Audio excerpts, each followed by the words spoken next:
अपने दौर में हिजाब में इनक़िलाब देखा है। अल्हम्दुलिल्लाह, बड़ी खुशी की बात यह है अंदर जहां जहां पर NRC NPA के खिलाफ एहतजाजी जलसे हो रहे हैं, वहां पर सरों का समंदर देखने को मिल रहा है। मैं सलाम करता हूं गुलबर्गा के हमारे नौजवानों का, बुजुर्गों का, साथियों का।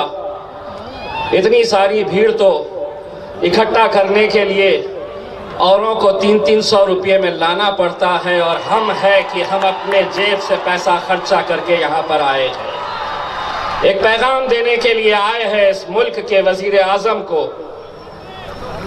अभी अभी हमारे एक दलित भाई ने कहा कि आने वाले वक्त के अंदर असद साहब वजीर आजम होंगे और वो गृह मंत्री होंगे। साहब, हमारे लिए भी कुछ जगह है कि नहीं है? एक आध पद हमें भी दे देना। मैं सिर्फ आप लोगों का ये कहने के लिए आया हूं कि आज जो सोचा गया था, जब ये बिल लाया गया था, तो उनकी साजिश ये थी, उनकी सोच ये थी कि ये बिल लाने के बाद ये मुल्क बिखर जाएगा, ये मुल्क टूट जाएगा। लेकिन हम शुक्रिया अदा करते हैं नरेंद्र मोदी साहब आपका कि इस बिल के जरिए आपने हमें मुत्तहिद करने का काम किया है, हमें एक प्लेटफॉर्म के ऊपर लाने का काम किया है। आप सोच कुछ और रहे थे, हो कुछ और गया है। मैं पार्लियामेंट के अंदर उस दिन मौजूद था जब सिटीजनशिप अमेंडमेंट बिल लाया गया था, और आप देखते होंगे कि अब पार्लियामेंट के अंदर हम 2 MPs हैं, लेकिन मुझे जहां बिठाया गया है वो पूरे भाजपा के MPs जितने हैं उनके बीच में बिठाया गया। जब ये बिल लाया गया, और किसने लाया वो बिल, हमारी हैदराबाद की एक बहन ने बहुत अच्छा नाम उसे दिया है,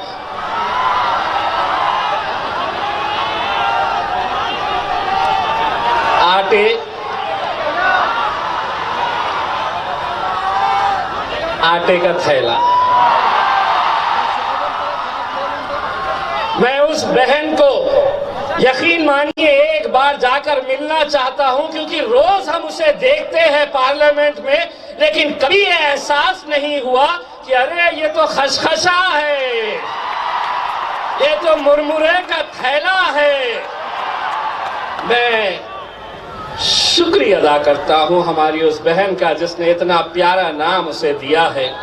और मैं यहाँ के गुलबर्गा की हमारी और माएँ और बहनों को, जो आज सिर्फ गुलबर्गा में नहीं बल्कि पूरे मुल्क के अंदर अपने अपने तौर के ऊपर शाहीन बाग बनाकर दिन और रात वहां पर एहतजाज के ऊपर जो बैठी है, उनके बारे में मैं सिर्फ इतना कहना चाहूंगा कि सलाम है शाहीन बाग में मौजूद हमारी बहनों का जो मैदान में डटी हुई है, वरना उसी दिल्ली के रामलीला मैदान से हमने एक मर्द को सलवार और दुपट्टा पहनकर भागते हुए देखा है।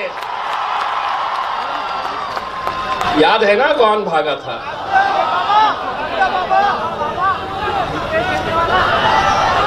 वो बाबा था, ये सबका बाप है।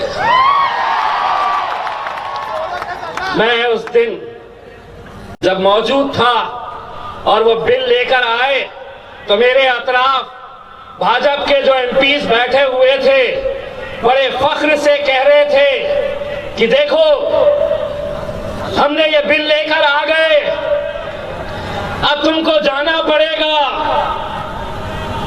तो मैंने कहा कि नो नो, हमने कहा मोदी, ये मुल्क तुम्हारे। मैं बोला तो केस होता, मैं आधा बोलूंगा, आधा आप बोल लेना। मोदी, ये मुल्क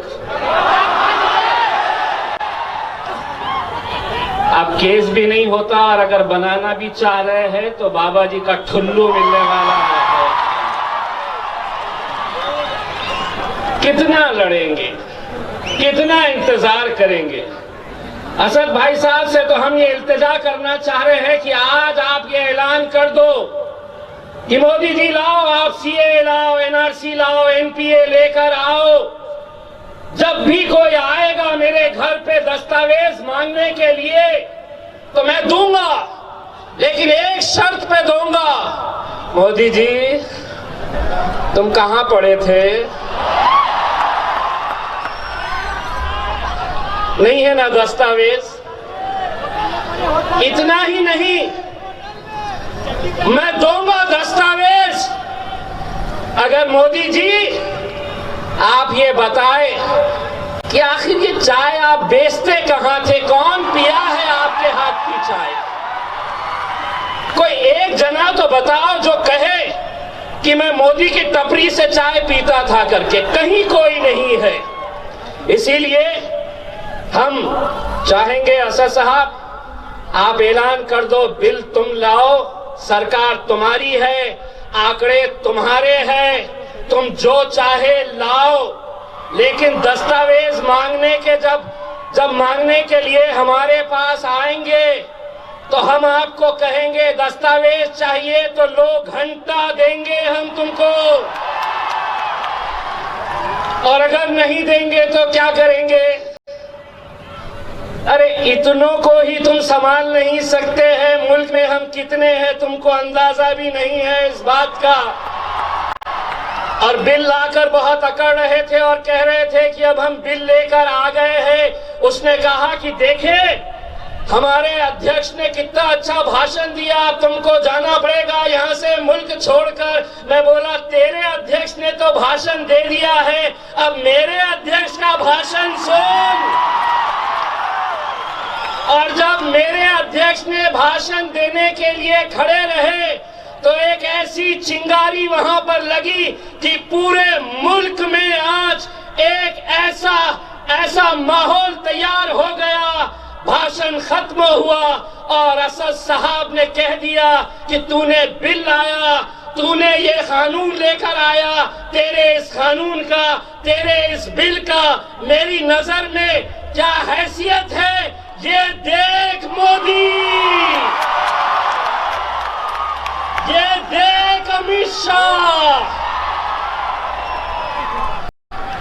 उनको तब समझ में आया कि बाप बाप होता है।